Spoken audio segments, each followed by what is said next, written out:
راك تحلم ببناء الثروة وتحقيق النجاح في وقت قصير؟ في هذا الفيديو راح نكشف لك 5 أسرار قوية باش تنجح في البيزنس أونلاين وتوصل لأرباح كبيرة. راح نحكي على عقلية صحيحة، كيفاش تحل مشاكل وتبني مشروع قابل للتوسع، ونوري لك أمثلة حقيقية عن الناس نجحوا بالطريقة هذه. ما تفوتش الفرصة هذه وخليك معايا باش تعرف السر اللي يقدر يغير حياتك. وهذا الفيديو قادر نديرو في كورس ونبيعه بآلاف الدولارات، ما تضيعش عليك هذا الفيديو. لكن خليني في البداية أقول لك لا تنسى أن تعمل اشتراك في القناة وتفعل الجرس ليصلك كل جديد. نبداو. الفقرة الأولى، الطريق إلى الثروة ماشي بطيء وثابت. كثير من الناس يعتقدوا بأن النجاح المالي يجي بعد سنوات طويلة تاع خدمة متواصلة، بصح الواقع مختلف. اليوم كاين بزاف فرص بيزنس تسمح لك توصل لأرباح كبيرة في وقت وجيز، لكن هذه الفرصة تتطلب ذكاء، جرأة وتخطيط محكم. فكرة البطيء والثابت يفوز ماشي دائما صحيحة في العالم البيزنس. لازم دائما تكون عندك قابلية باش تستغل الفرصة اللي تجي في الوقت المناسب وتتحرك بسرعة. أعطيك أمثلة. أولا، ريادة الأعمال الرقمية. واحد كيما جيف بيزوس في أمازون بدا بموقع صغير يبيع الكتب في التسعينات، بصح كان عنده رؤية باش يوسع ويوصل أمازون اليوم لأكبر شركة تجارة إلكترونية في العالم. التحرك السريع نحو السوق الرقمي هو اللي خلاه يتفوق على المنافسين.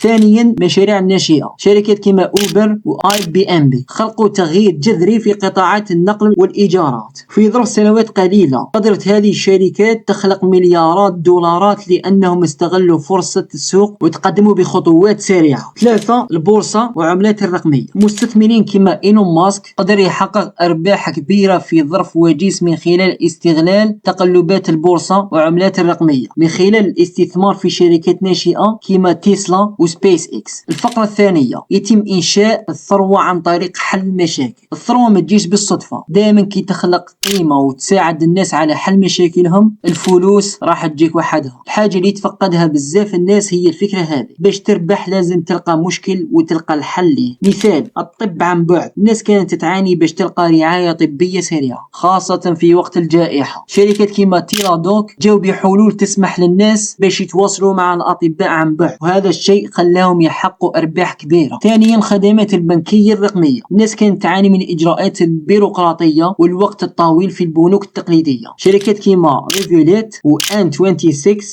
26 عطاو حلول بنكية رقمية تخلي الناس دير عملية التحة بكل سهولة عبر تطبيقات الهاتف. ثلاثة، التجارة الإلكترونية. أمازون حلت مشكل التسوق التقليدي اللي يتطلب وقت ومجهود، وقدمت حلول تسمح الناس باش يشريو كلش من الدار بسهولة وبسعر تنافسي. هذه الشركات اللي شفناها ذكا قاع عطات حلول لحل المشاكل. الفقرة الثالثة، لازم تمتلك العقلية الصحيحة باش تنجح. العقلية اللي تمشي بيها راح تحدد واش تقدر توصل ليه. عقلية النمو هي اللي تفرق بين الشخص الناجح والشخص اللي يبقى في مكانه. لازم تكون عندك القدرة على تقبل الفشل، تعلم من الأخطاء وتعرف باللي النجاح هو عملية تعلم مستمرة. أعطيك أمثلة. أولا، إيلون ماسك بعد الفشل المتكرر في مشاريع كيما سبيس إكس ما استسلمش، تعلم من الأخطاء تاعو ووصل في مشروع حتى ولا واحد من أكبر رجال الأعمال في العالم. ثاني شخصية، جوبز كي خرجوه من أبل الشركة اللي أسسها ما خلاش الفشل يحطمه، بالعكس رجع ودار نجاحات أكبر ودخل منتجات ثورية كما آيفون وماك بوك. ثالث شخصية، أوبرا رغم الظروف الصعبة في حياتها الشخصية والمهنية نجحت لأنها طورت عقلية النجاح وتجاوزت كل العقبات. روحوا الفقرة الرابعة، الوقت هو أثمن مواردك. الوقت هو المورد الوحيد اللي ما تقدرش تعوضه. لازم تستغل كل دقيقة باش تبني مشروعك وتطور أفكارك. الناس الناجحين ما يضيعوش وقتهم في حاجات ما عندهاش قيمة، يعرفوا يستثمروا وقتهم في الأمور اللي راح تجيب لهم نتائج على المدى الطويل. نعطيك مثال، نعطيك بعض الشخصيات. وارن بافيت معروف باللي يقدر قيمة الوقت ويستثمر أغلب أوقاته في البحث والتحليل. هذا هو السر في تحقيق الثروة الكبيرة من خلال استثمارات ذكية وطويلة الأمد. ثاني شخصية، مارك كوبان. من بداية حياته المهنية كان مارك يستغل كل لحظة يتعلم فيها تقنيات جديدة ويخدم ساعات طويلة باش يوسع البزنس تاعو ويستثمر في شركات صغيرة. ثالث شخصية، بيل جيتس معروف بيحب القراءة، يقسم وقته باش يقرأ يوميا ويستغل كل دقيقة يتعلم حاجة جديدة تخليه يكون دائما في القمة. وهذو الشخصيات اللي قلتهم لك كان كثير منهم الوقت أثمن موارد عنده. روحوا للفقرة الخامسة والأخيرة، أنت بحاجة إلى إنشاء مشروع تجاري قابل للتوسع. التوسع. اي مشروع تبداه لازم يكون عنده القابلية للتوسع. اذا البيزنس تاعك محدود بقدرات شخصية راح توصلك لحد معين وما تقدرش تروح بعيد. الحل هو انك تبني نظام او منتج يقدر يكبر ويخدم الناس اكثر مع مرور الوقت. اعطيك مثال، فيسبوك بدا كمشروع بسيط بين طلاب الجامعات، بصح الفكرة كانت قابلة للتوسع العالمي. اليوم فيسبوك تستعمله مليارات الناس. شوبيفاي هذه الشركة قدمت منصة تجارية إلكترونية تسهل لأي شخص في العالم باش يفتح متجر إلكتروني. الفكرة تاعهم قابلة للتوسع الكبير، والنتيجة ولات هذه الشركة من أكبر اللاعبين في السوق. زوم قبل الجائحة، زوم كانوا يستخدموا عدد محدود من الناس، بصح كان عندهم نظام قابل للتوسع. وهكذا كي جات أزمة كورونا الشركة قدرت تتوسع بشكل كبير وتخدم ملايين المستخدمين في نفس الوقت. هذو الفقرات الخمسة إذا طبقتهم راح تلقى نجاح في مشروعك وحل مشاكل ما تستغناش عليهم. وهنا لحقنا لنهاية